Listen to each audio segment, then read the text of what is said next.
Hi, Rachel, Betsy, Isabella, Jackie, my mom, Joyce, Brad, Lori, Rebecca, Elena.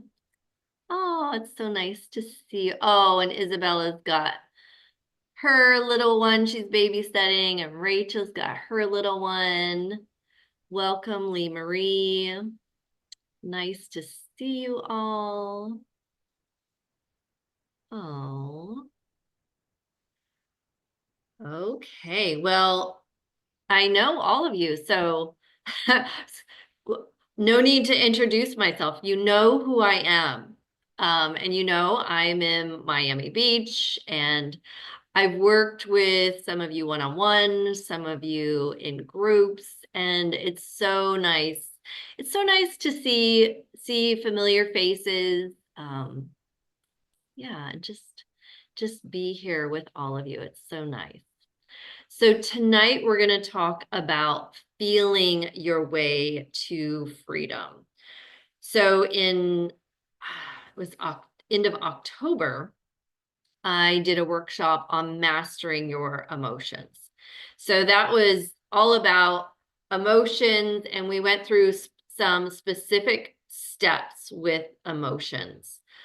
So tonight I'll reference that a little bit, but tonight we'll go further in how do you get to freedom from those emotions, and the manifestations really come from that freedom and allowing your emotions to move and allowing that energy to move.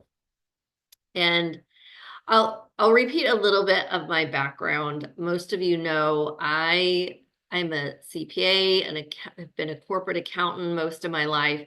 And so have been in this very linear, logical structure for most of my life, and really wanted to be able to control things in my life. And that led to a lot of analyzing and living in my head and wanting to figure things out from an intellectual point of view. And honestly, I didn't even realize it for most of my life, but I was stuffing down my emotions for most of my life. I wasn't really feeling, but if you had asked me if I knew what I was feeling, I would have said, yes, of course. Of course I do. But really, I didn't, because I was living in my head, avoiding emotions because it felt uncomfortable. I didn't want to feel it. Felt like I don't have time for that. You know, I'm focused on, my goals and achieving my goals and where I'm going. I was like kind of like, well, that's fluffy stuff. Well, if you live that way long enough, though, it starts to build and build, and those emotions that you haven't been feeling will come out eventually. It can lead to things like anxiety, depression, dis-ease, and that can show up in your body in different ways. It can show up in pain, discomfort, lots of different ways. And so it came out for me in different ways. It came out, in some pain in the body. I was very rigid in my body. And I can remember, this is kind of funny because sometimes you don't realize how much you've changed and shifted until you look back. And I remember when I first started yoga, and that was, oh gosh, way back in, let's say, 2005, somewhere around there, 2005. And I remember doing some of those postures and thinking, my body's not supposed to move this way. It's so uncomfortable. And my body was so rigid in certain areas, especially in my hips. It physically hurt. And I was like, how do people do this? How do they move their body in that way? And what I've come to realize now, a lot of that rigidity was energy. Because when you emotions are energy, and energy wants to move. So when you're not allowing that energy to move, it's like it gets blocked, and it gets blocked in your body. And I love how Michael Singer talks about this, the untethered soul. So he talks about sanskaras. And sanskara is a Sanskrit word, and it really means an energy block. So every time you block an energy, it's like it's blocking the flow. And so these just kind of build up. And you may notice it, you may not. But they're building up over time. And so then you only feel up to that level. And so that's why a lot of people go through life and they start to feel numb. They feel unfulfilled, and they're really not sure why. And I would say that was a lot of where I was too. On the outside, everything looked fine. But on the inside, it was like, I have everything I need and want. I know there's always more coming, but I really don't feel fulfilled, and I don't feel that joy or happiness. I mean, I felt it some, but I would think, why don't I feel it more? And it's really because of those sanskaras that build up, and that you're really blocking your emotions and how much you feel. So there's all kinds of different ways where you can allow those sanskaras to clear, to open up that energy. And now I don't even do yoga as much now, but I notice now, even when I don't do yoga or stretching regularly, my body is so much more flexible now. I'm not going to tell you exactly how old I am, but that was like, so I started in 2005, that was 20 years ago. I'm much more flexible now in midlife than I was earlier in my life. Um, and it of course it's because of some of that physical activity, but it's that energy that has opened up and it's moving. And I can feel it in my body. I can physically feel energy moving in my body, when before, I mean, physically I was numb too. Emotionally I was numb, and physically I was numb. I would be like, what do you mean there's energy moving in my body? I don't know how to feel that. But now, so when you open up your energy systems, you feel it more. And that's a good thing. So you feel things more energetically, you feel things more emotionally, you feel vibration. And some people may think, ooh, I don't want to feel those emotions. That sounds scary. But it's a opening up, and you're getting comfortable with all emotions, not just the good feeling emotions or the positive emotions, but all of them. So when you learn to embrace all emotions, that's when that energy really opens up, and that energy can move, and it can move even faster. And when we master our emotions, we're allowing all of our emotions, and we're feeling all of our emotions and letting them move. And so you might even feel them more intensely, and that's okay, but it will move so much quicker. And something else I realized that I was doing, even after I had been in this work for a while and had more awareness, I had awareness also of when I was avoiding emotions and stuffing them down. And so I would do things to avoid it. And so noticing for yourself too, of, oh, when something uncomfortable comes up and you think, oh, I don't want to feel that. And what things you're using to avoid emotions. It may be going on social media. It may be making yourself busy with something, like or getting into work, being a workaholic, things like that, where we don't realize that we're avoiding emotions, but sometimes we are, and we're just, stuffing those down.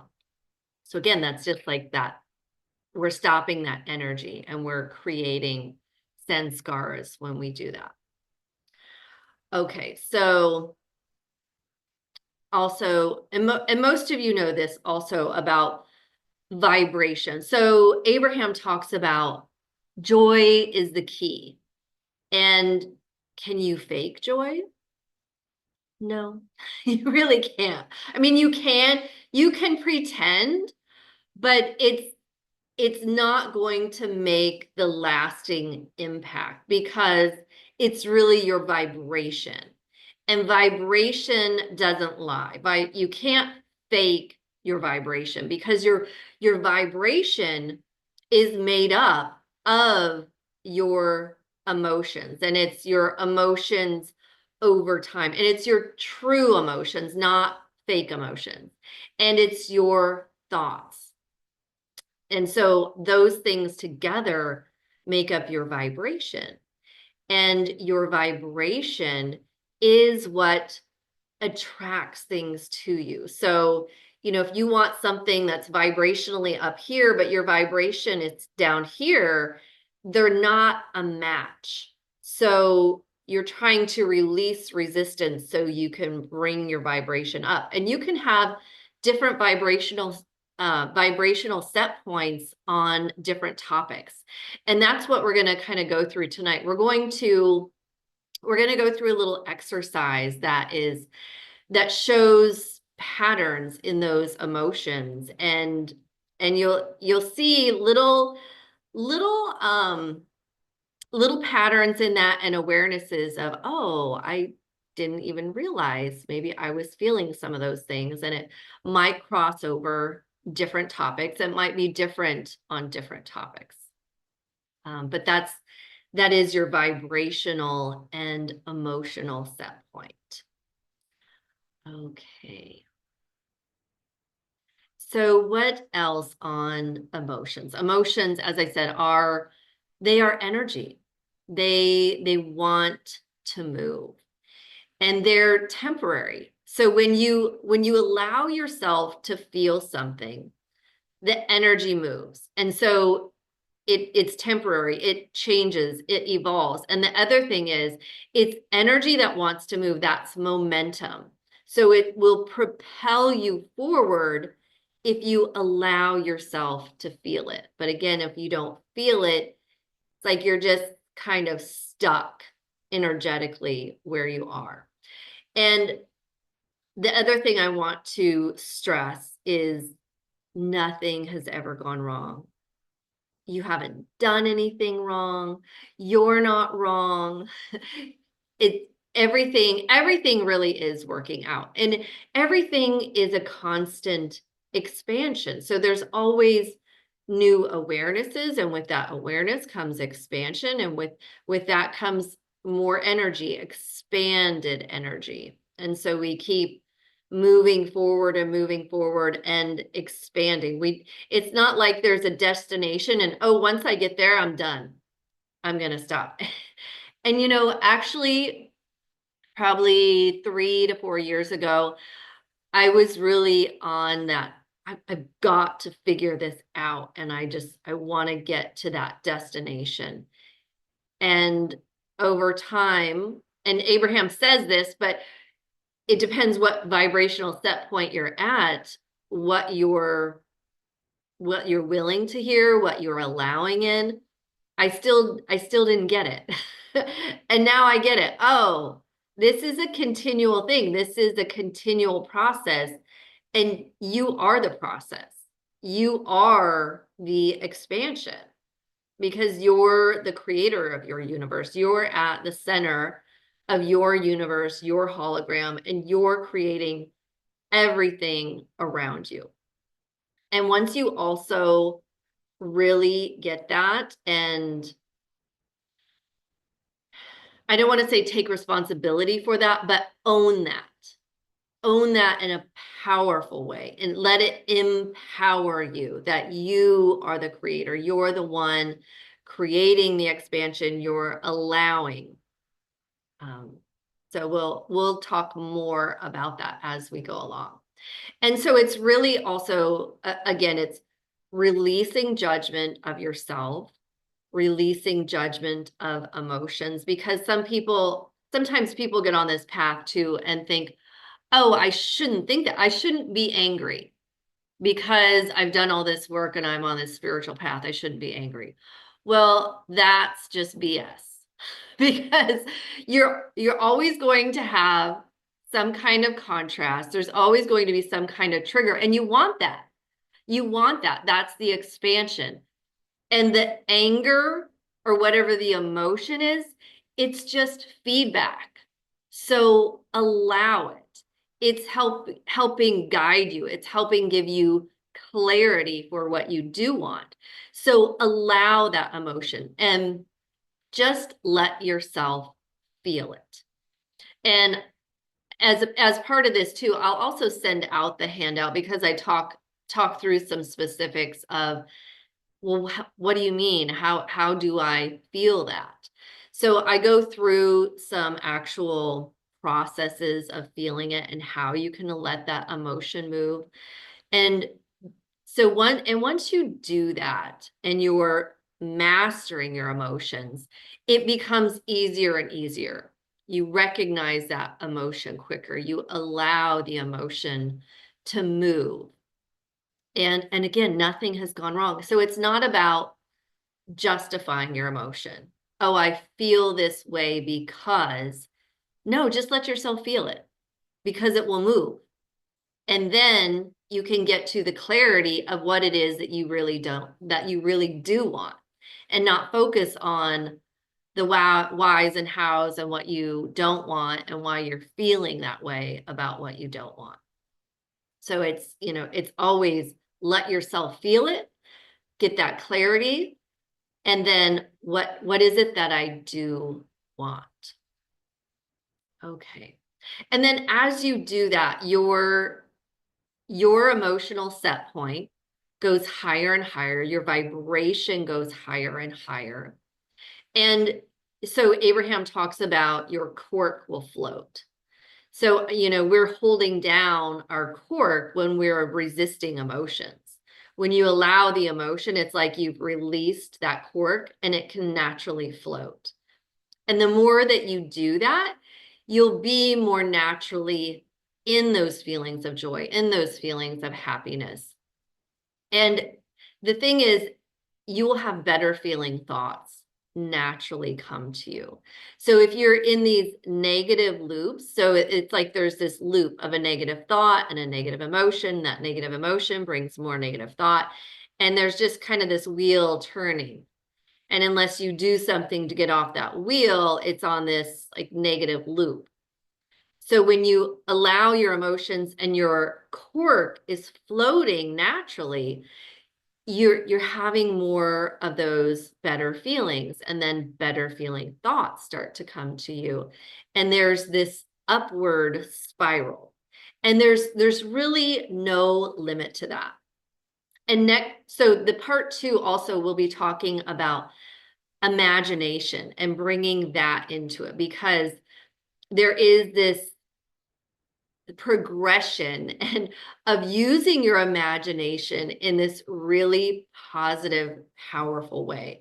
And for a lot of us, that default a lot of times can be imagination in a negative way. All of those what ifs, looking at worst case scenario. What if this happens? What bad thing can happen? And then so you get on a downward spiral. And so we're going to also look at intentionally using your imagination for that upward spiral and letting it carry you up and up and up and up. And it's really fun when you get on that upward momentum and you're feeling more of that bliss, more of that happiness, more of that joy. Okay. So we're going to walk through an exercise. But before we do that, does anyone have any questions or comments on energy or emotions or sanskaras, anything that I mentioned?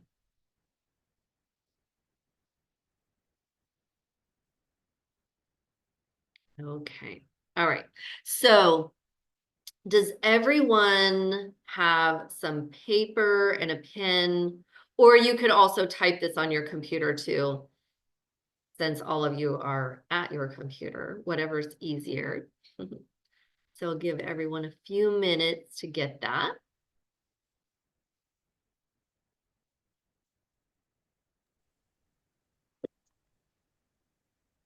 I was just listening to Michael Singer's book this morning. I think Living Untethered, Is and with that I the was going. second? Is that the second one or third one? I think it's his third, and it's kind of like a master course of it all. It's like how do you live the untethered way, and he Mm-hmm. walks through so many different aspects of it. I was feeling some blocks around my heart, and yeah, whenever I got I think you sent the email today or the other day, and I was like, there's a little spidey sense of like, you should probably go to that. Yeah. Yes. And and that's the thing too of just noticing those synchronicities too. And when something pops up and you just get a little ping of intuition and just trusting it and following it, not needing to know, well, why would I want to do that? Or just, oh, there, it's just that little ping and following it. Yeah, exactly. Yeah. Um, I will. You're recording this, right? Yes. Okay, cool. I'm heading to pickleball, and I'll be there in about 20 minutes, I think. Okay. So I'll watch the recording after this too. Okay, cool. Well, I'm glad you followed that little ping of intuition to come. Yeah, I've been taking an intuition, or I've been reading a book on intuition, like daily Ooh, journaling. It's been nice. helpful, but Yes. there's still some mental. Hmm. Yeah. That mind is, yeah. And that's the thing.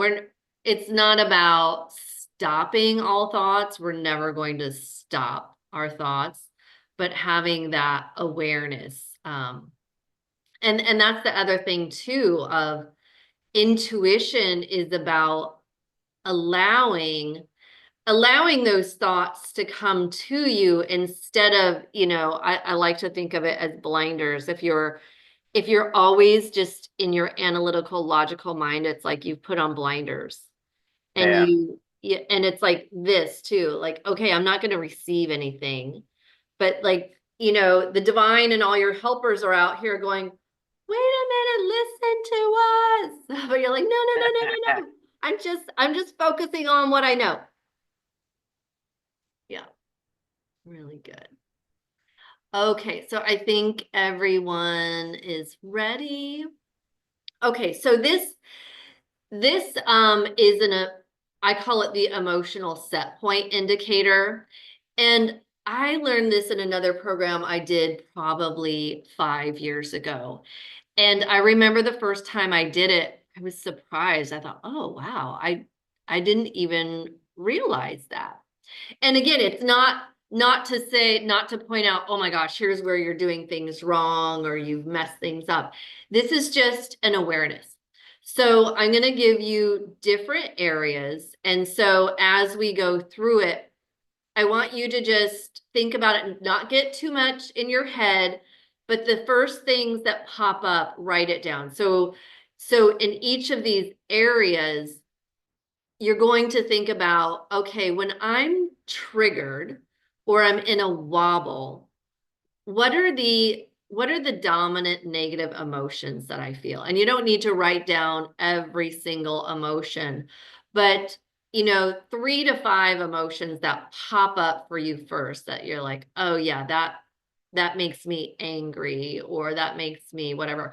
And I'm going to also, because I've had clients and people in the past, I'm not sure what emotions what emotions they might be. And so the emotional guidance scale, this is the one from Abraham Hicks.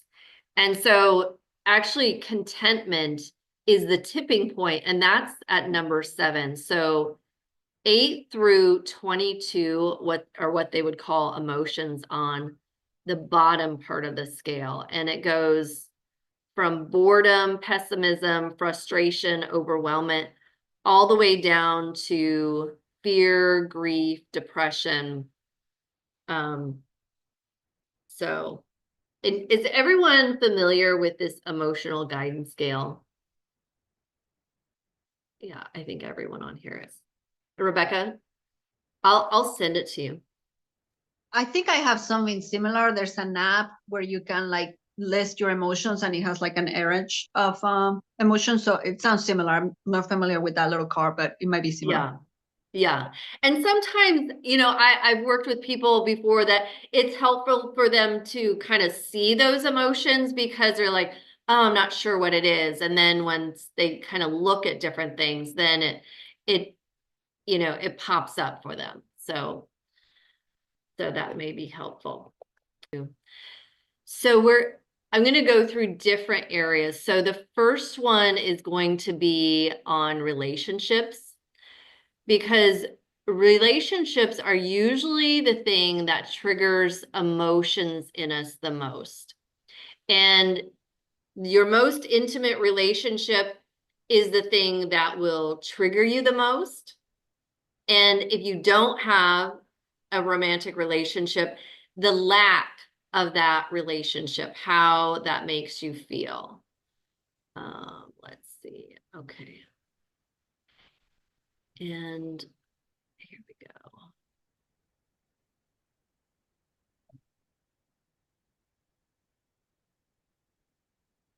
go. Okay, so can you see the emotional guidance scale now?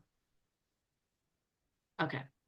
So this would be at the top, this is joy, appreciation, and then contentment is kind of the tipping point. And so everything below that would be what's considered a negative emotion. And so we really want to focus on things that are at the bottom, when it's because when we get triggered or when we're in a wobble. So number one, we'll start with so if you're in a romantic relationship now or the lack of it, what's the emotion that brings up for you? And I'll give everyone a couple of minutes. Could you please repeat the question? I Yes. was searching and I didn't realize that I kind of missed what you said. Okay. So in relationship, and so in relationships, we're going to start with either if you are currently in a romantic relationship or if you're not in a romantic relationship. So either, if you're in a romantic relationship, when something triggers you, what's the emotions that come up? Or if you're not in a romantic relationship, the lack of that relationship, what emotions does that bring up? Is it anger, frustration, discouragement? And again, you can use this scale. I'll move it up so that contentment is at the top. Okay.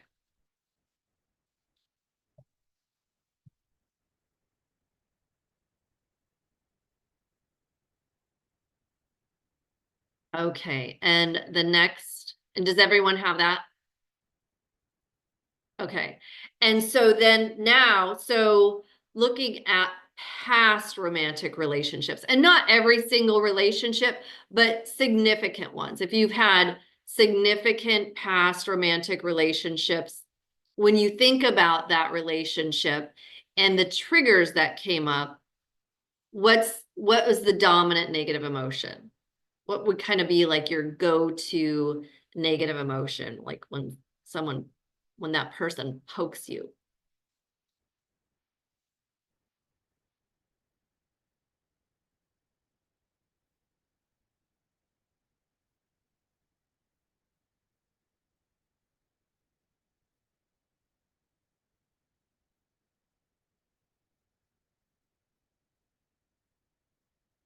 Okay, and the next one we'll go to is family.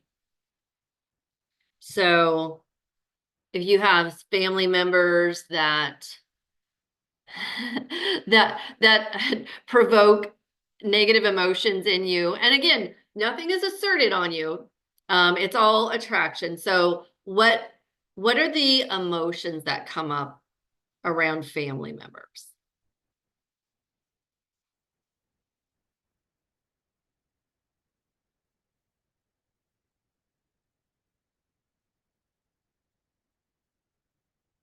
Could be your mom, your dad, sisters, brothers.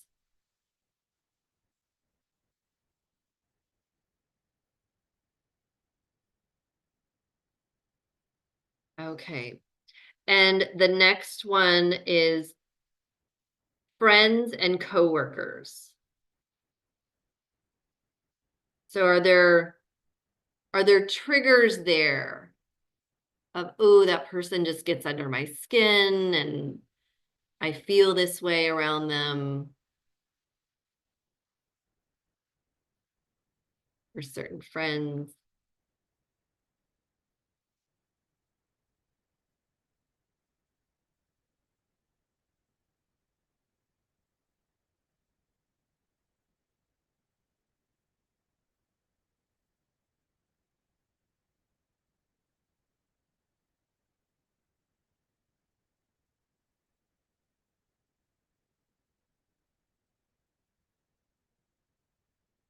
Okay. Is everyone good with those? Okay. And so next we'll go to your current work or job situation, and or if you're not working, the lack of job or work, how that makes you feel. What negative emotions are triggered either by your current work situation or the lack of it?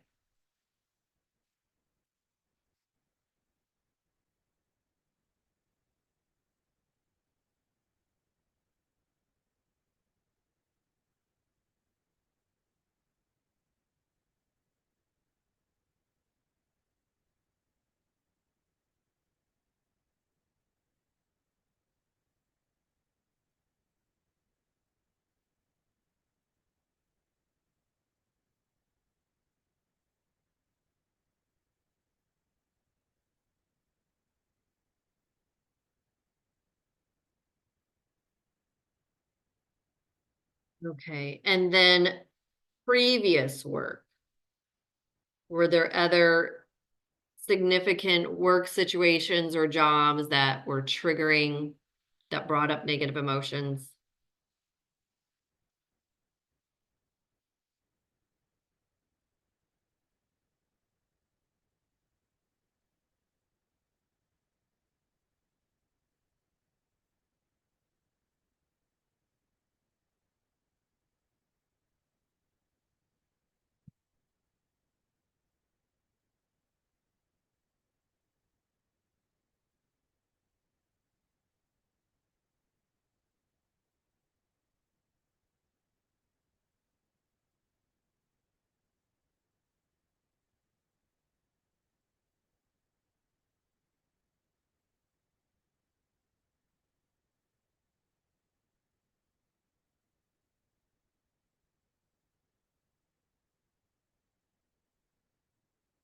Okay. And the next one, and is everyone good with those? Okay. So the next one is finances or money. When you think of your current financial situation, or when you think about money in general, what what are the thoughts that come up and the emotions that it triggers?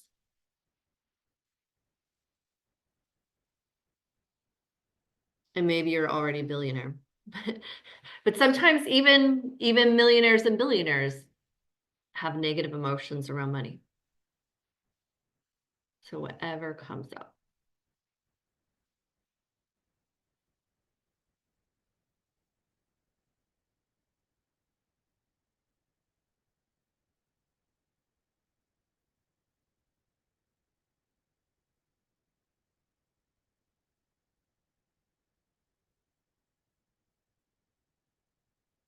Okay. Everyone good with that? Okay. And the next one is health. So when you think of your health and your body, are there any negative emotions that come up?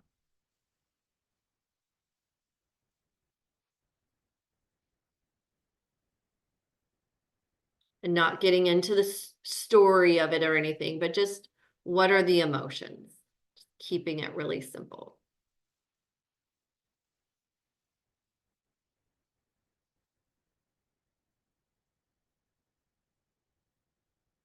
Okay. And the next one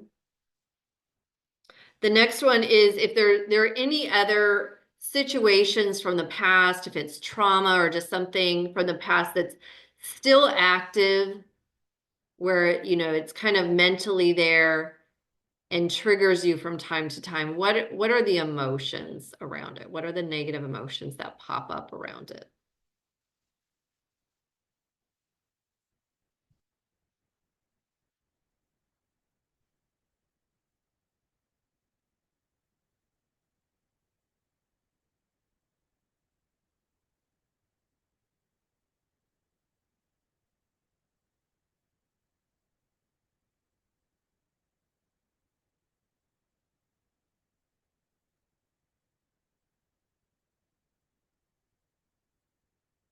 Okay, so we have 9 different areas. So now I want you to look back over this list and see if there are recurring emotions that are coming up. And so circle those top 2 to 3 emotions that are showing up in those different areas.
Okay, everyone have those? Or are you still looking it over?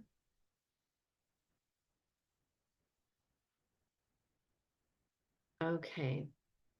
Anyone want to volunteer for what they found? What the emotions were that came up?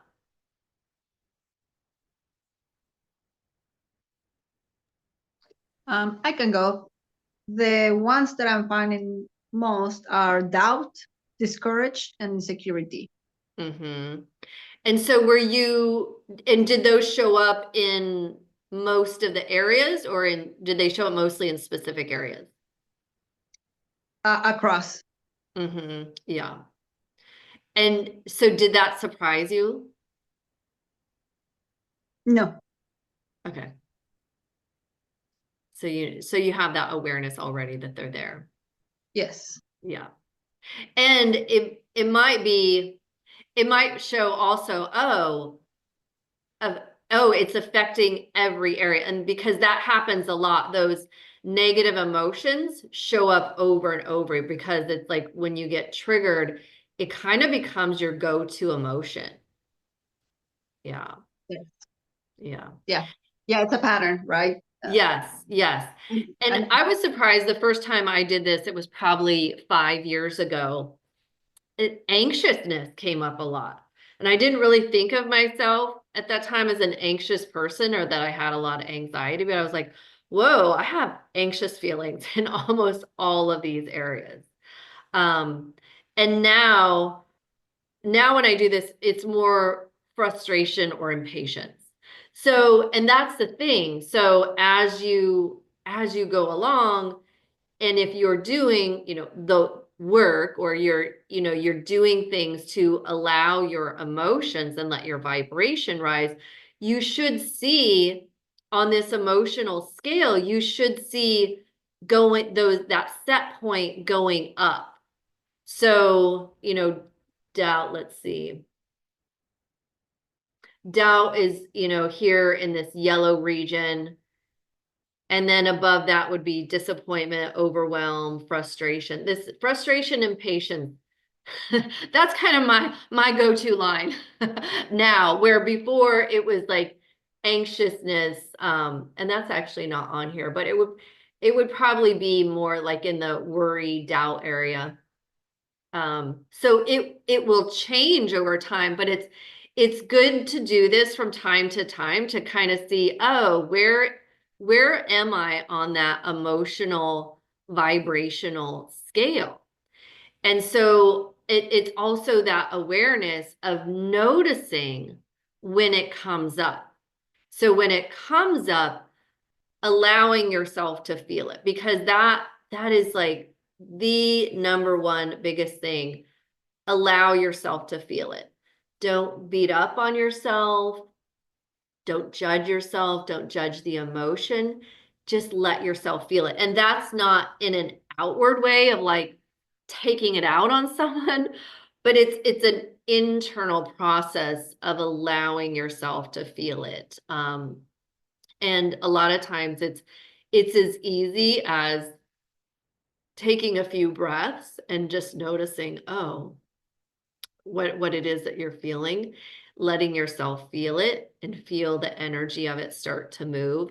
And again, I'll send out a handout that I did in the last master class that kind of walks through those steps, because it also depends how intense that emotion is. Because if it's really intense, for me, one of my go-to processes is writing it, just writing what's there. I feel this, I feel that, not saying I am, because you don't want to claim something as I am in that way, because it's an emotion, it's temporary, it's not who you are, it doesn't define you. It's a feeling, you're feeling it. And just letting that go, because for me, writing moves energy, and it's not about the story of it, it's just writing it, letting it move. Yeah. And then there's other processes too of just, breathing. And what the first thing it really is also, what am I feeling? And you don't have to get too in your head about that either, like, oh, is this the right emotion? But you generally know, and just, oh, closing your eyes, where do you feel it?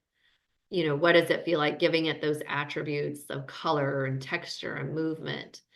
And a lot of times just doing that will help that move. Yeah, really good. Okay, Rachel, I see you have your hand raised. Yeah, I was actually really surprised because I've been working with you for like a year and a half, and some of the areas I was surprised at how low they were. And then I kind of like gave myself a little patience. I was like, but look how far you've come. Like, Yeah. or So, look how heavy that area was. But mhm, for like that might have been one or two, but actually for everything else, I had moved from fear, anxiety, hatred, anger to actual hopefulness for most of it. And mhm, I was actually thinking about like that started happening about 2 months ago with the work that we're doing. And it was like when I actually felt I was maybe before then too, but the real piece I think was just like practicing my feeling my emotions. And I'm seeing like, yeah, I guess like the whole thing, even seeing that there was so much more hopefulness when there was a lot of anger and rage, mhm. made me realize that I can also be hopeful about moving those other things. Yes. And Yes. that was Yeah. exciting because I mean, I spent 15 years in the lower feelings. So Yeah. Yeah. I was kind And of like, what's yeah. going on with me? Right. And that's what, it is a good thing sometimes to look back because sometimes you don't realize how far you've come and how much you've changed until you look back and realize, oh, it was really low. Like there's still some triggers there, but it's not nearly as severe. And in different areas, it might move quicker where you don't have as much resistance. Yeah, like I definitely had a lot of resistance to my health. Um, and so it was just kind of funny even observing. So thank you for this. It's incredibly helpful. So yeah, missed I wish I need to print this out and look at it as a reminder, almost like, hey, feel this feeling and you get to experience a little bit of relief. Like Mhm. that's Yeah. an incredible, like just to think like, oh, but I don't want to be anxious, but that's so much better than hating. And yeah, Like, and that's a really good point too, because it's not like you're trying to go from hatred to joy. I mean, that's not that's not possible. That's just faking it. But going like from hatred to anger or worry, that it's about feeling better and it's about moving up that emotional scale. It's not about, oh, I need to be in joy or I failed. It's just yeah. So moving up. that's helpful too to see. So yeah, I'm like, I'm just like shocked to see any like the shift, but also some of the ones that are stuck. It's kind of like, yeah, I don't know. The stuck ones just feel real stuck. Yeah. Yeah. So Yeah. And something else I've seen working with people, sometimes, this comes up, especially I feel like as women, we don't want to feel anger. And not everyone, but sometimes, as women, we're like, oh, I shouldn't be angry. I don't want to be angry. But it's an emotion. And allow yourself to feel it, allow it to move. And again, it's not like you're going to lash out at someone, but it's allowing yourself to feel that and process it internally so that it doesn't come out like rawr, like you're pushing it down and then all of a sudden rawr. But it's okay. It's okay to be angry and pissed off and just let yourself feel it. Yeah. Okay. Anyone else have anything they want to share or questions or surprises that they saw? Oh, yeah, Isabella.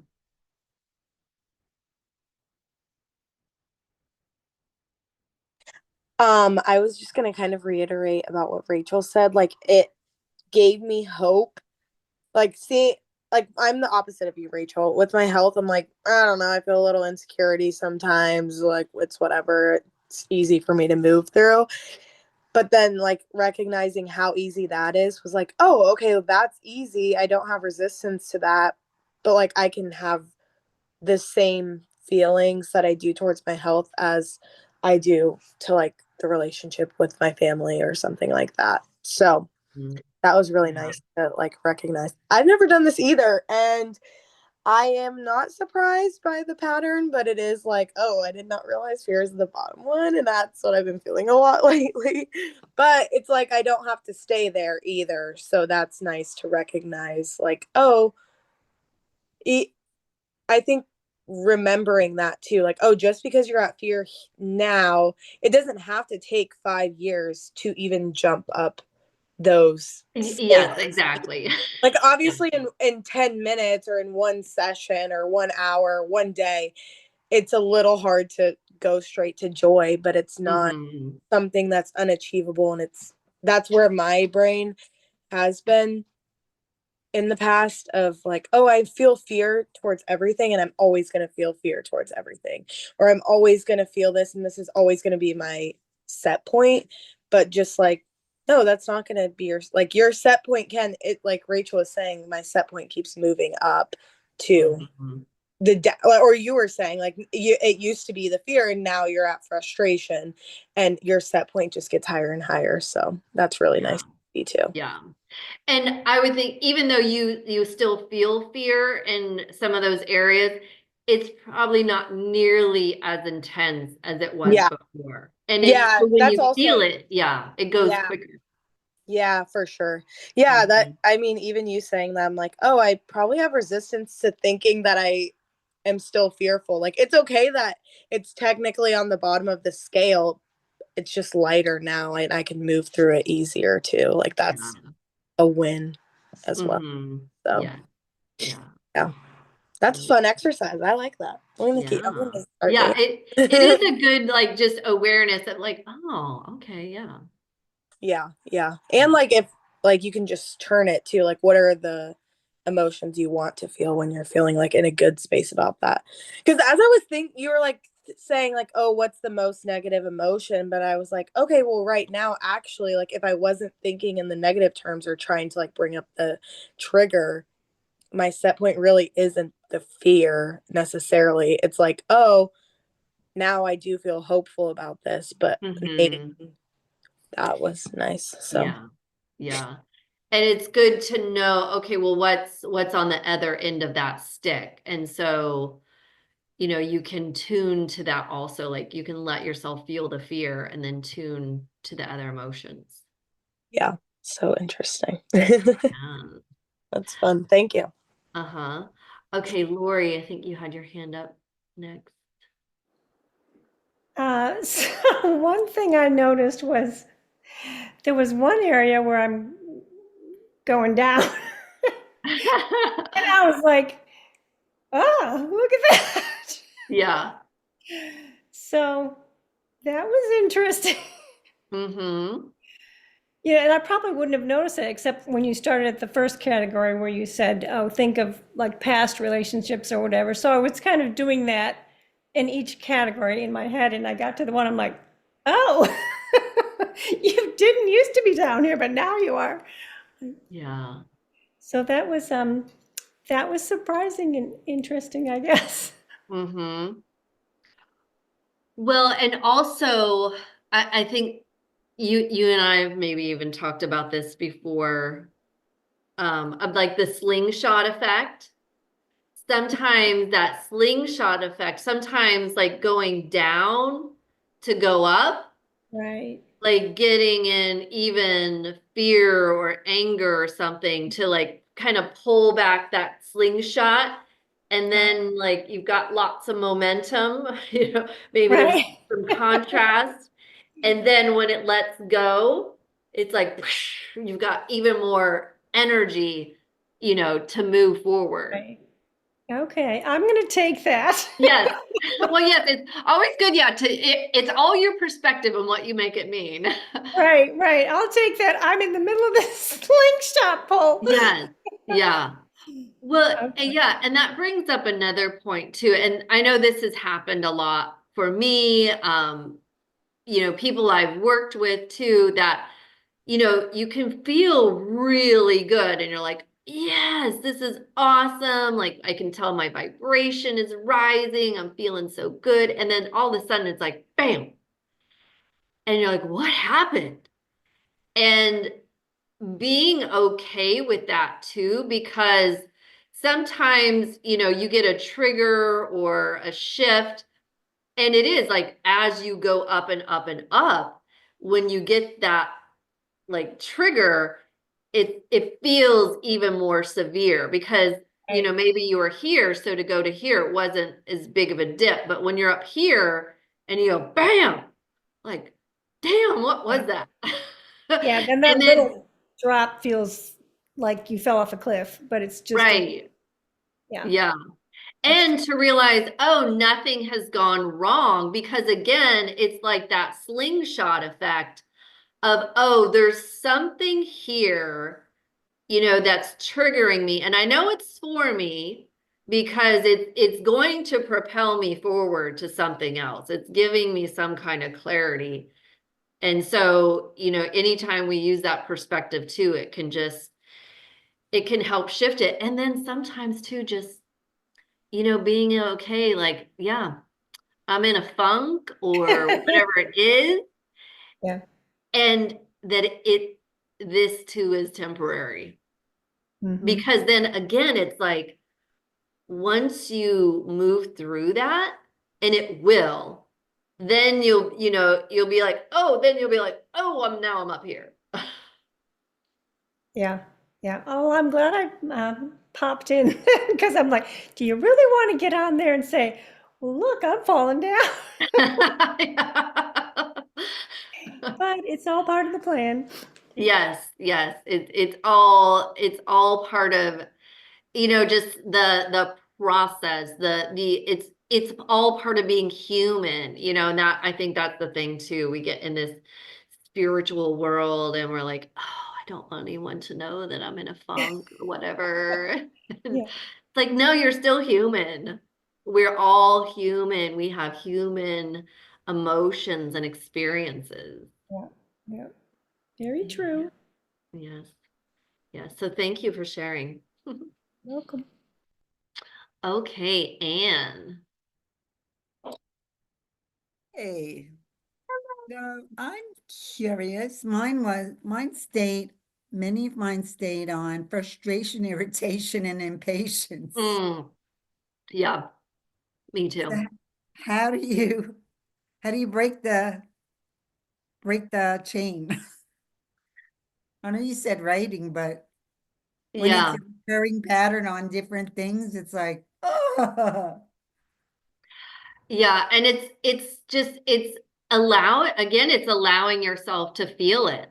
Like allowing yourself to feel the frustration and impatience and allowing it to move, because then it's once it moves, then you can be like, oh, getting up to those better feelings and better feeling thoughts again. And it's not something we just do once, because it's that over and over, and it's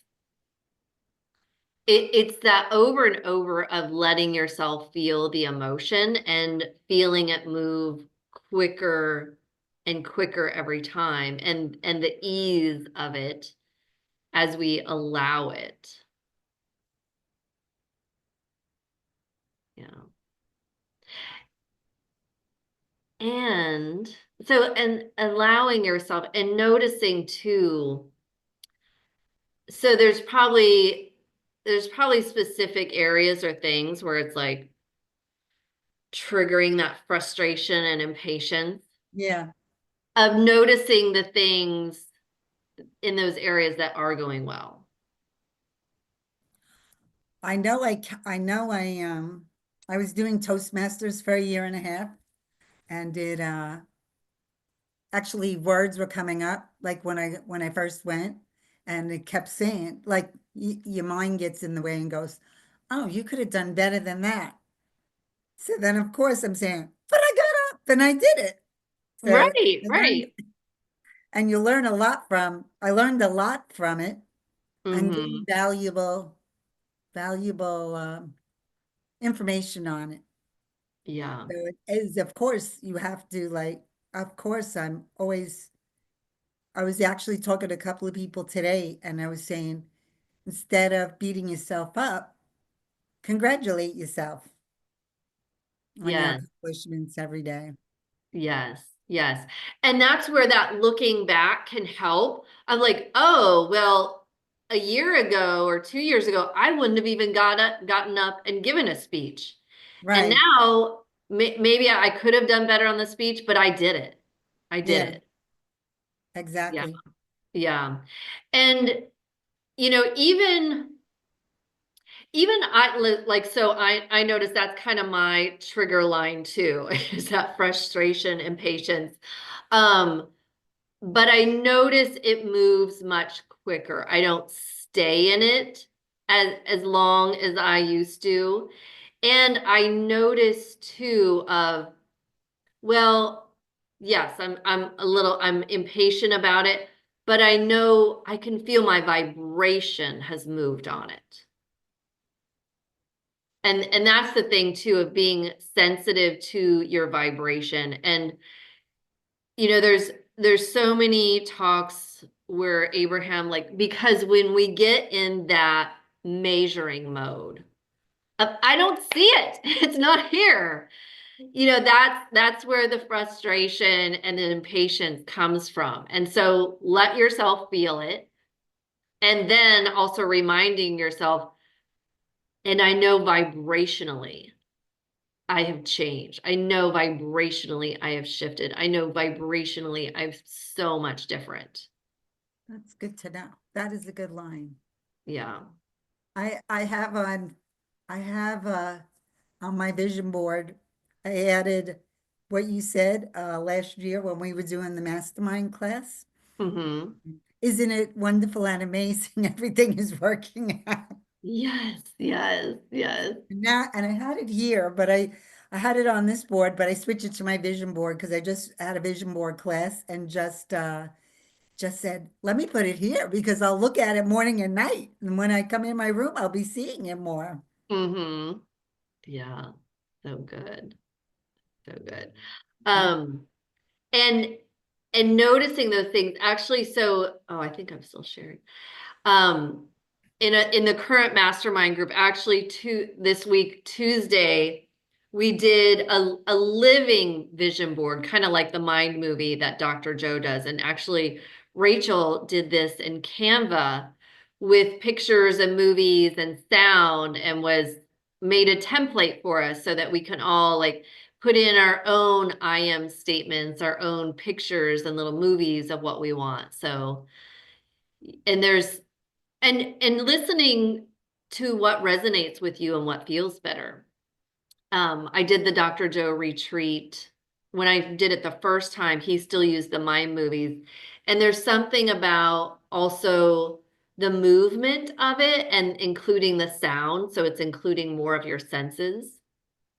it's funny you said that. I've been using Mind Movie. They have pre-made Mind Movie. Like Mm-hmm. if you put in YouTube, I put one in and it's there. So I've been looking at it morning and night. Yes, yes. And that's, And that's when your brain is like the most open and susceptible, when you're in that in-between state, then that kind of lucidity. I'm making sure that I'm like smiling and Yes, because it's about the feeling, and that's what you want to evoke, is the feeling. If you look at it and go, I don't have it yet, then don't watch it. yeah, Get in a space where it feels good and then watch it. Yeah, thank you. you're welcome. Rachel, did you have something again? You know, I'm a bad millennial because I can never figure out where the buttons are.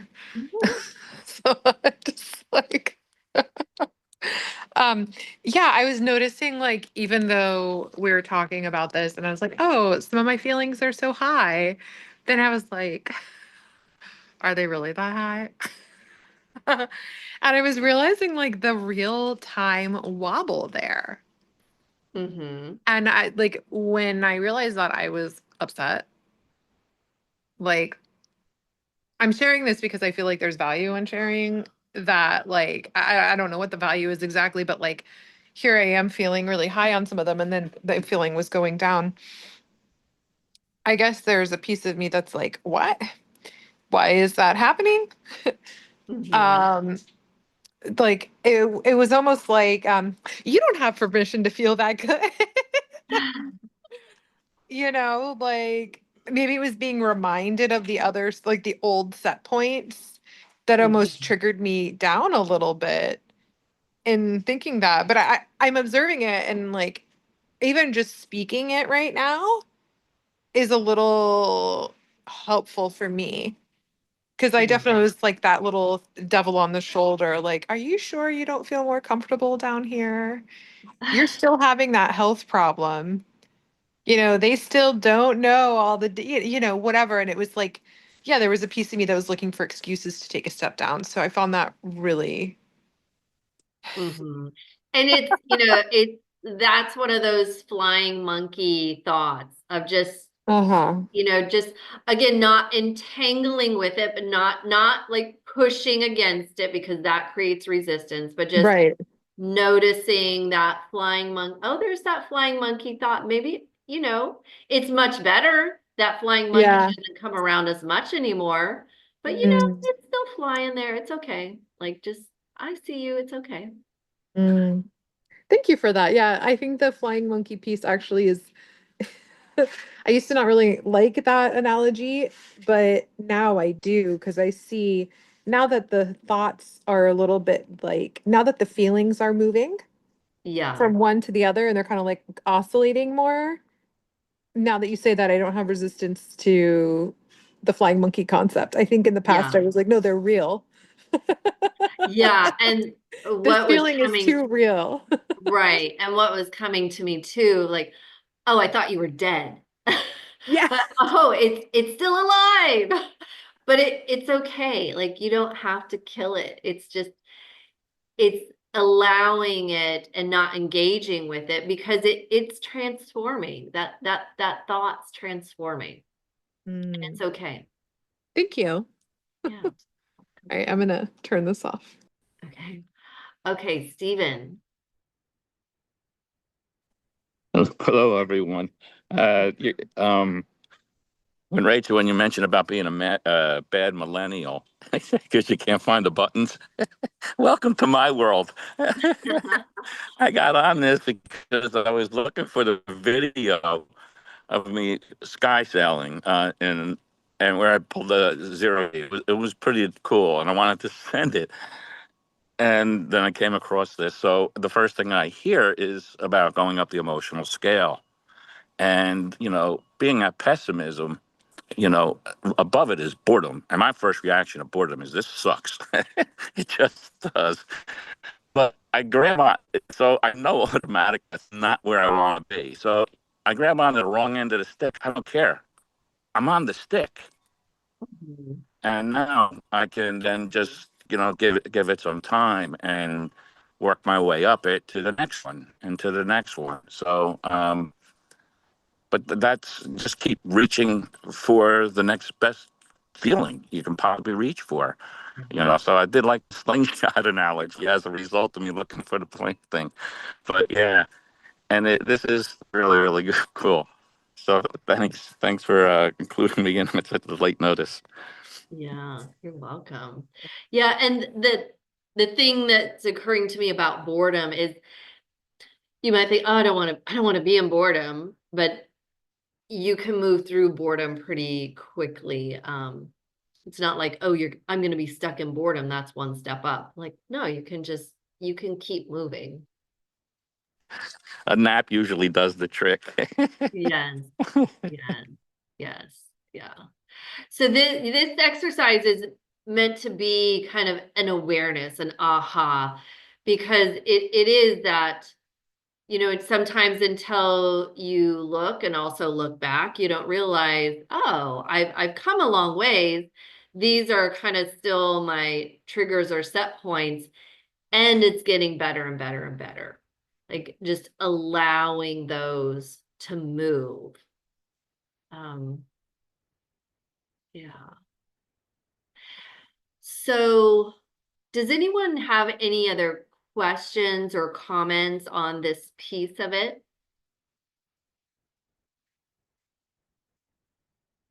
Yeah, Rebecca. Hopefully the doggy doesn't bark too much. So like you're saying, I understand about like the feeling. I feel like sometimes like when I'm trying to get over these negative, or more heavy feelings, they linger. So how do I allow them to feel them, but then also move on, right?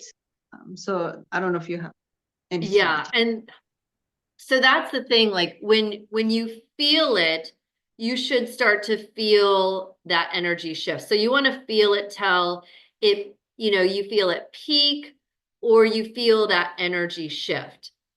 And if you're really focusing on it, it shouldn't take more than a few minutes. Like you could even set a timer for 5 minutes because if it's more than 5 minutes, then you're just stuck in the story of it.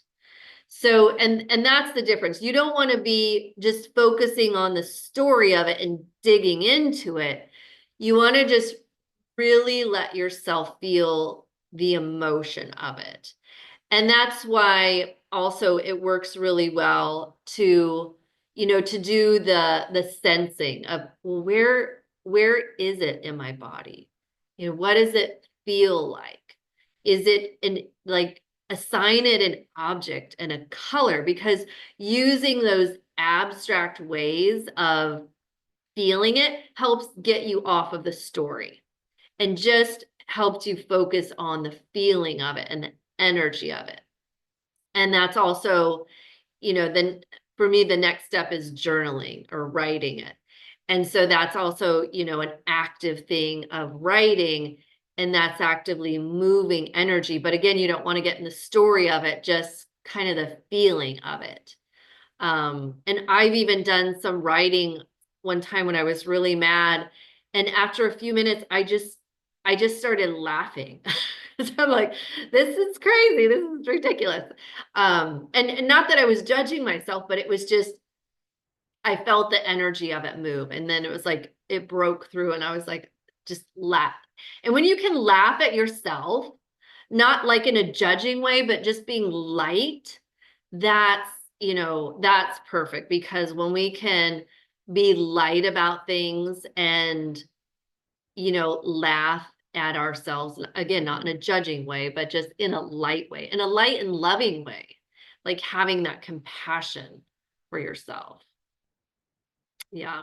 And that's also of, you know, the work we do, what that I do with clients one-on-one, and also in the mastermind.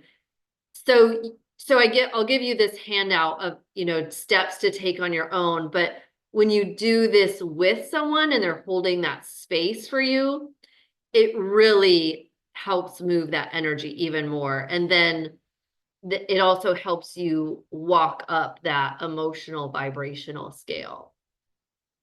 Yeah. Yeah, really good. Really, really good. And, you know, I've been doing this, you know, this kind of calibrating and moving up this emotional scale probably for 3 or 4 years now. And it has really made such a huge difference for me. I know all these different methods, but for me, again, getting out of my head and getting into the sensing and feeling and the energy of it has really allowed things to transform so much more, because, you know, when you're looking at it from a logical perspective, it tends to get you just kind of stuck in the thoughts of it and entangling with it sometimes more. But just that's why sensing and feeling helps move it. Oh, and so this is a perfect segue, because so in this method too, I also love it so much because it gets in the sensing and feeling. And also when you are assigning attributes, like, oh, what is the material of it? What's the color of it? And so, and also when I work with clients and then we keep transforming it, we keep letting it evolve. That's where the imagination really comes into, because you're imagining it a different color, you're imagining it a different material. And sometimes it's surprising, those images that come up and, you know, how it transforms. And that's opening up your imagination even more. And that's what we're going to focus on next week, is that imagination. And because again, we can use our imagination to spiral downward on all of the what ifs and the negative scenarios, or we can use it to spiral upward.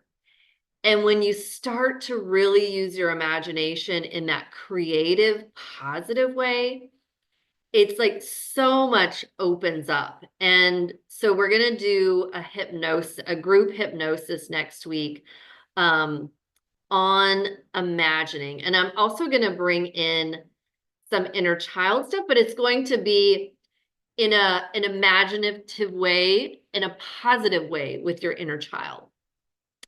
It's really, really fun. Okay. And I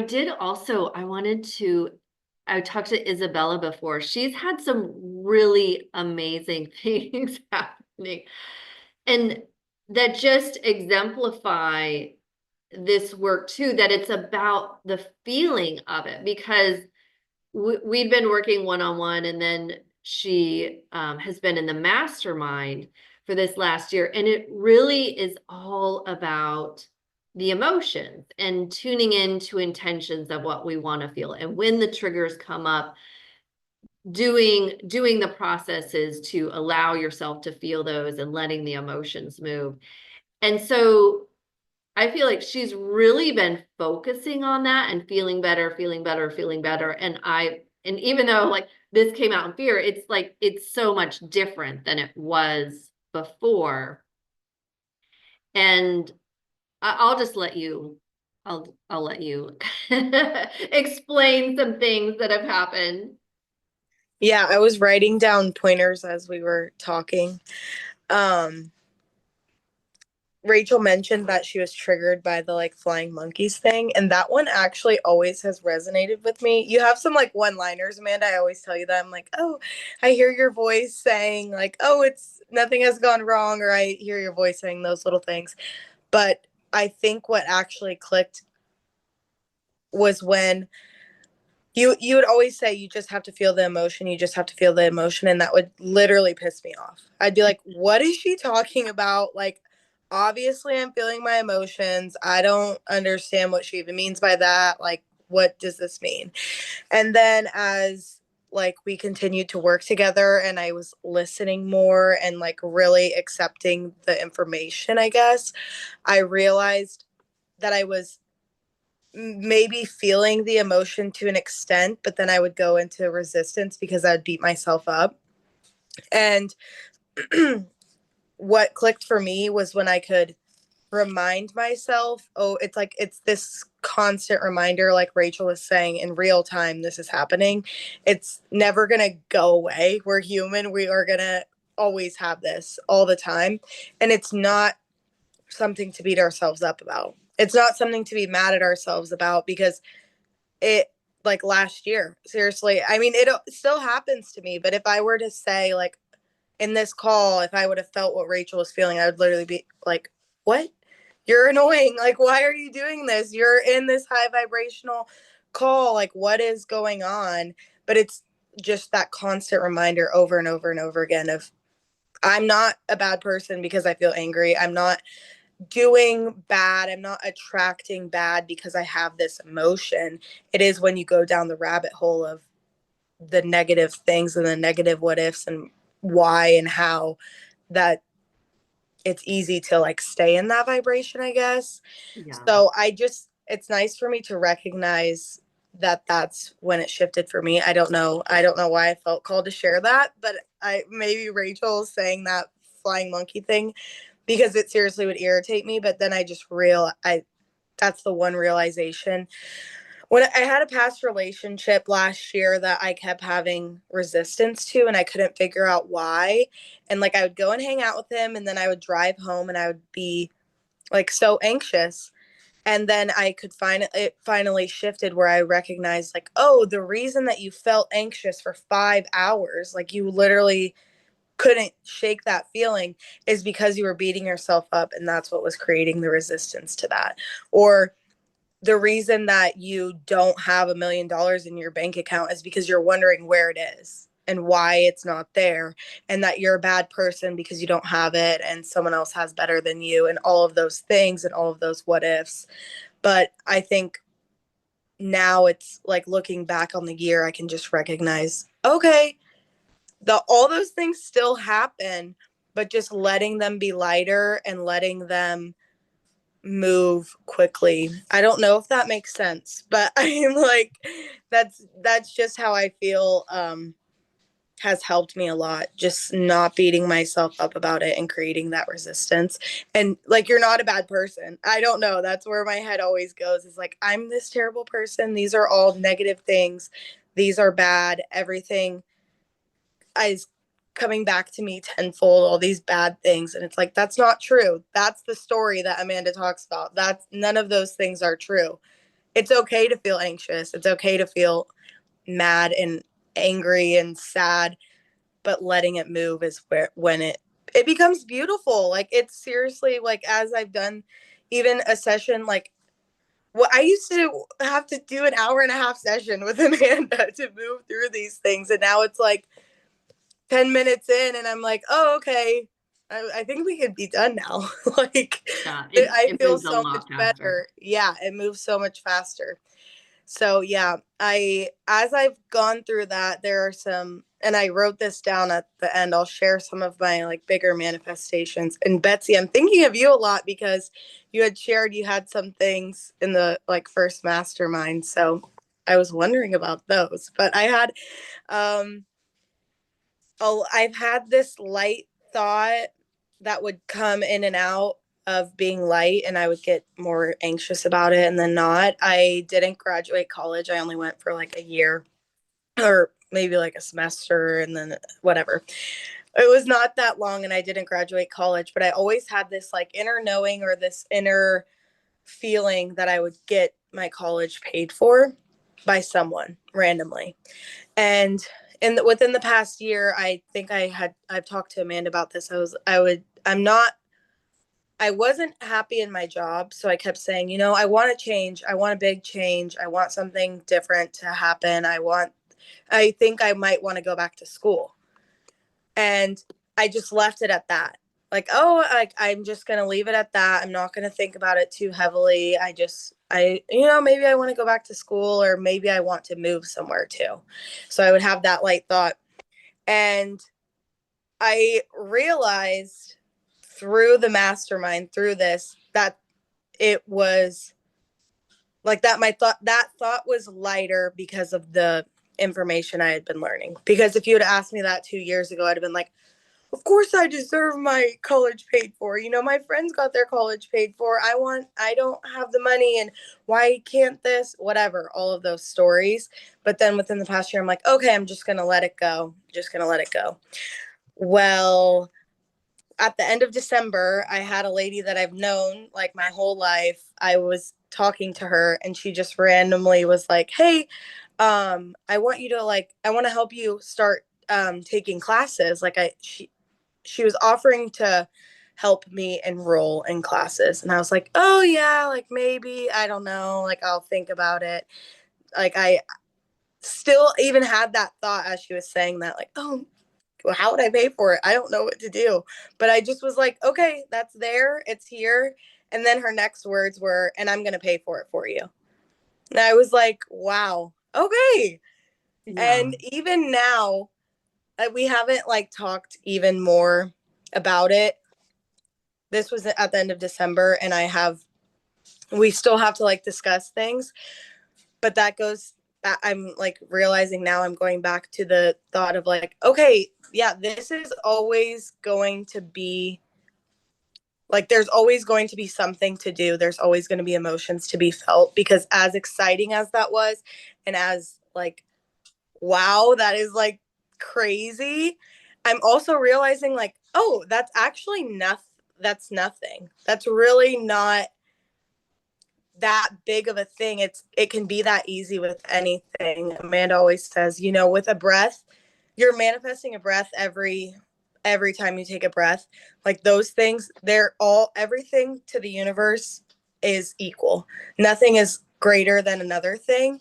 And what I wrote down was the whole time I never wanted my college paid for. I don't want my college paid for. I don't want the money in my account. It was the feeling of that manifestation is what I wanted. And at like realizing that now, I'm like, I honestly could give a shit less if I go to school with them, like with what she's saying. Obviously, I want to think about those things, but like it's really the truth of it is all about the feeling. There's nothing like it. The physical, it really doesn't even matter as much as we think it does or as we want it to. It's tuning to what you want and letting it show up in any way possible. And like Amanda always says too, let yourself be surprised and delighted. And yeah, I don't know. I guess that's just my Yeah. route. Like that's how I'm feeling about it, is like it's so exciting. And that's just one thing as well. And I had a, like when we did the first visioneering process at the beginning of the mastermind, I had a relationship on there, and that's what I wanted to add to. The relationship came and then it went so quickly, and Amanda just kept reminding me, but that was still a manifestation. You can't attach to these things, and like you're not, it's not a failure. Everything is still working out for you. And it was like, sometimes it just is not exactly what you think it will be, but those are still the manifestation, and it's there. And it's not to teach you a lesson. It's not to have you figure something out. It's literally just to like, the manifestations come and they raise, I don't know, they like raise your vibration. And Yeah. you Well, might have more to say about that, because I don't necessarily have that much to say, but I did want to add that, like, not attaching to it. Because when I got in the relationship, I'm like, oh, it's here. This is exactly what I wanted. This is going to be like lifelong. This is going to be yeah. forever. And then when we broke up, I was like, oh, I'm a failure because that relationship didn't last or whatever. But it's like that still was a manifestation that you, like, that was in your Right. reality. And just having that awareness, because also, you know, especially like on the college thing, you'd never mentioned that. It was something you journaled about years ago, and had just kind of forgotten about it and put it to the side. So it's not like you were focusing on that, saying, I need this, I've got to have it. And through just feeling better, and you know, it's like those, and it's those increments of feeling better, feeling better, feeling better. And it's that vibrational movement upward of releasing resistance that you weren't even thinking about it anymore. And that's when it comes. Yeah. And right now you might even be like, well, I don't even know if I really want that anymore. But it's still that awareness of, oh, I did that. And that's something too, that it's so good, valuable to look back, because you can feel, oh, I was shifting vibrationally. Mm-hmm. You can feel your vibration shifting. And then it's like there's a tipping point on something. I had this happen a couple of years ago. I had wanted this catamaran trip that an ex-boyfriend had bought for us to do together. And then because of COVID, we didn't get to go. And then he broke up with me. And I was so mad. And I'd forgotten about it for the longest time, over a year and a half. And then my vibration shifted. He texted me, it was like, I can't use this. Do you want it? You can have it. Yeah. And it's not because I'd been thinking about it, because I assumed it was gone. You know, he'd already taken the trip without me. But it's, you know, that's the thing, when you're just focused on the feeling and feeling better and feeling better and feeling better, that's when, you know, the physical manifestations are kind of become secondary.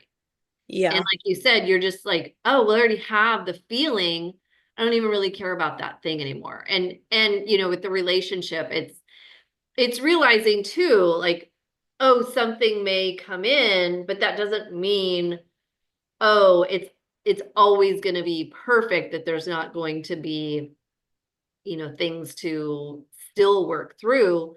Again, we're human, and especially in relationships, it's, you know, there's that movement and awareness. Okay, I want to move to Betsy and then Rachel. And Hi. And also, just to piggyback on what you were just talking about with the relationship, you know, sometimes we manifest what we want, but then it comes in, and like in this situation, it went out really fast, but then that allows you sort of to refine it more. Like, okay, so this was really great. This wasn't so great. And then you can be like, this time I want this. Like, you just grow in your manifestations because you already did it. You got what you wanted. wanted. You just didn't know. You learned by the so this was what I was going to make this point on, and then I'm piggybacking off of your relationship thing was in the Abraham always says it's in the contrast that we learn what we don't want and what we do want. So in your contrast with what didn't work or the duration or whatever it was, then you're learning more of what you do want for the next manifestation. So that's awesome. And that was just what I was going to talk about, that sometimes when we're feeling angry or like, pissed off or irritated or frustrated, whatever the lower vibrating feelings are, I try and make myself feel better. I'm like, well, Abraham says it's okay because in the contrast, you learn how you want to feel better. Or, wow, I don't like this feeling. What's making, okay, I don't like this. Let me think of what would make me happier and the feeling I do want to get. So that's my little sort of guilt-free way of sitting in a lower vibration sometimes, or just being pissed off. Cause then I'm like, well, this is pissing me off. And I don't like this feeling. What would make me feel better? And how would I feel? How do I want to feel? What would get me there? So what do you think of that, Amanda? I think that's what I use sometimes to help myself. Yes. And it's okay to sit in that. Sometimes you're like, okay, I'm just going to sit in this for a while, and it's okay. And knowing, because it's for you. Right. It's helping you have clarity. And when you move through it, there's more clarity of the desire of what it is that you do want. Exactly. But I think the important thing to note, in Isabella's situation with the relationship, I was using that as it's a perfect example. And like what you're talking about is, like I have my things that I want to manifest. But it's like Isabella did, you sort of let it go and then let it come to you how it's going to come to you. But the goal really is to just achieve that feeling that you think that thing or situation will give you. Yes. Yes. And First. that's the thing of not keeping yourself away from the feeling. It's like, I'll feel that when I get that thing. Yeah. Feel it now. Like, allow yourself to feel it. Don't hold it away from yourself. Like, oh, I can't have that. Feel it now. Yeah. And what I do is sometimes when I'm in a bad mood or whatever, just, I don't know, bored even, I'll just think, I want to think of something happy. And then I'll think of something and then I'm just like, oh, it's just a great feeling. You're sort of shopping your feelings around and what can you take on? Yes. Yeah. All right. It's just more of a commentary and a check-in. Okay. Thank you. Well, thank you. Thank you. Okay, Rachel. So I wanted to point this out, and for everyone here, I used to do marketing for a living, and I don't do that anymore, but I do do some of Amanda's posts, and so I will edit some video and like put it up on the social media. And probably November, maybe December, there was a reel that we posted, and it was okay. Not gonna lie, I had judged it. I had judged what Isabella was saying because it's like one of my ego problems is I'll be like, well, I manifested these things, like da da da da. Like it's like one of the things I've always worked on in myself is like an insecurity thing where like, oh, I manifest this. And Isabella, I realized the reason I had like an ego response to something she was saying is because she was happy in this video without manifesting any of the things that she had wanted. And so my feeling of judging something was really, I was envious that, and it's like so funny to say it, but as you release your and admit your emotions, like we all have emotions, like they're fine, they don't mean anything. But I had been envious that Isabella had reached that deep peace because in this video, she literally said, my life hasn't really changed, but I'm just so happy. And that's what I would tell anybody who wants to be in this mastermind. My life hasn't really changed, but I'm just so happy. And yeah, so I had felt this envy of it. And then I moved past it and I realized that I had just wished I could have been that happy without any of that, some of the things I had wanted. But when we found out that Isabella had been offered for her college tuition to be paid for or to move anywhere in the world for a year by this woman, I had already processed that feeling. And all I felt was, duh, of course this happened to her. Yeah. Because she was so freaking happy. And she literally said in the video, and you can look at it on Instagram or Facebook, I don't need any of this stuff. I am so happy right now. Yeah. And it really, yeah. that spurred me on to get happier seeing that and processing the fact that I had been like jealous that she was happier than I wanted. Like I didn't have that. Like I was still like looking for things. And then from that, from me releasing that and just being like, fuck it, like I just want to be that happy. Now all of these things are happening to me. And it was And that's interesting the for me to see that. releasing resistance Yes. and feeling better just to feel better, Yeah, not I was like, attaching it. Yeah. I had like never really grasped until watching Isabella experience it. I hadn't grasped the fuck it, these things haven't happened and I don't care mentality. Hmm. And now I've just been living in that. And it's like, it's so good. So I have to thank Isabella and laugh at myself, but just say like what a transformative thing to experience and to watch her. And it kind of reminds me where she mentioned like, oh, I'm not sure about this or that, or she's doubted some of it too, because it's just like even now on this call, when we were talking about the emotions, and I was like, oh, I think my feeling went this way or it Hmm. went that way. And it's cool to see her processing it because she's always like honestly inspired me a lot. But it's cool to see her processing it because Isabella's very, very just like I don't know, to me, she's honest with her feelings with us. And I just like, even though she's so much younger than me, I feel like I've been just looking up to it.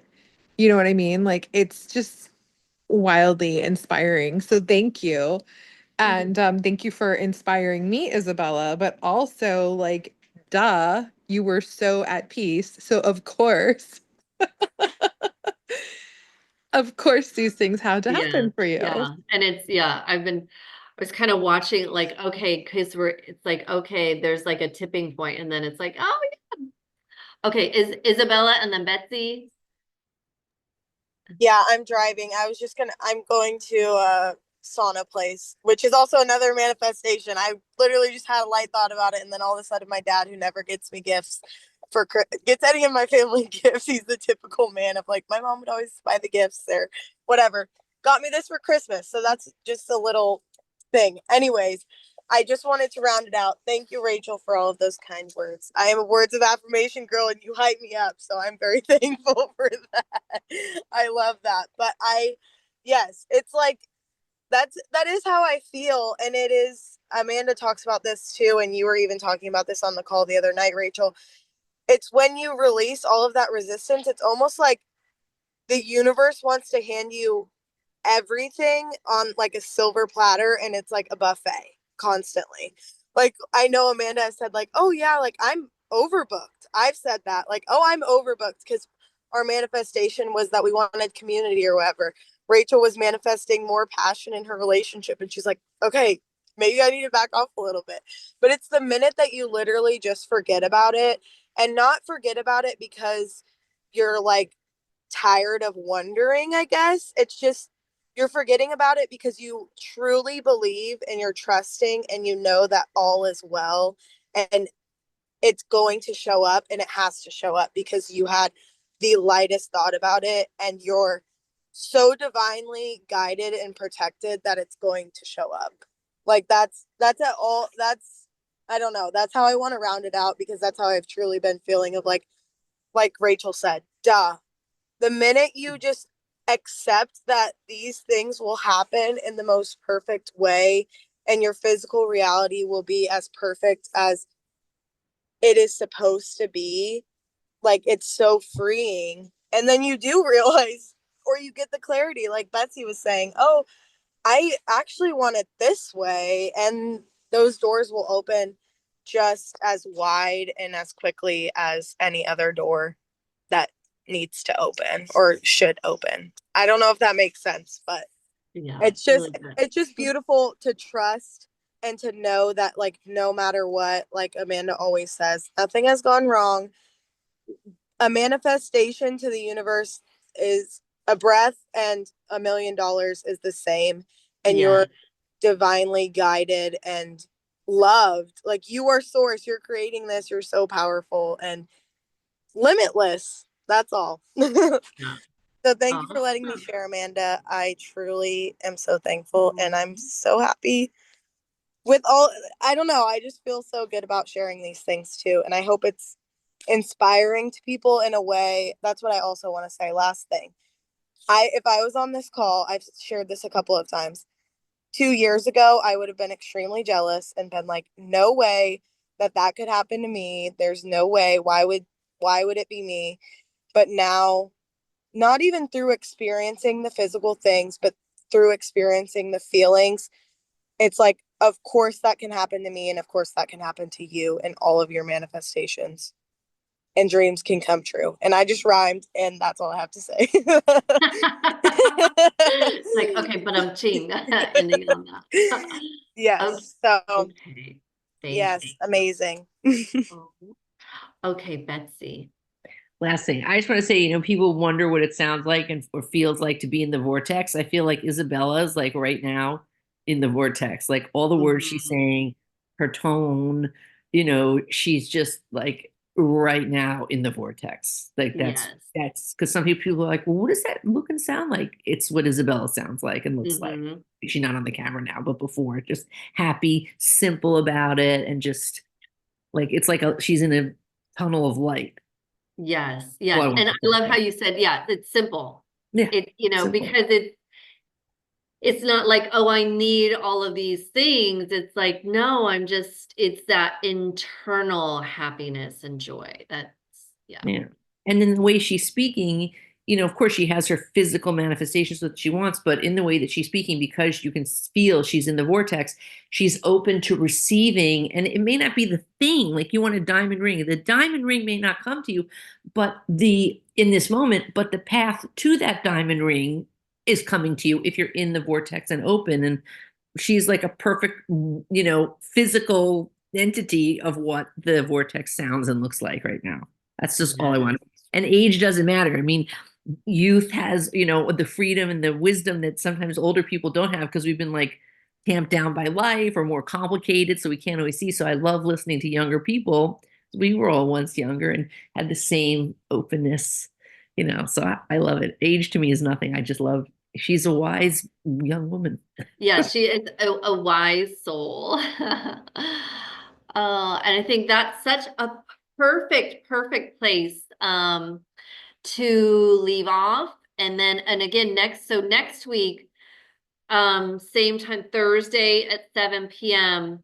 And we'll do some hypnosis around imagination. We're gonna play with the inner child, but in a really fun, light, imaginative way. So that will be really fun. Okay, thank you all so much for being here and for sharing. It really does make such a big difference when it's interactive and people are sharing. It really helps bring it to a different level. So beautiful. Okay, have a good night. Bye.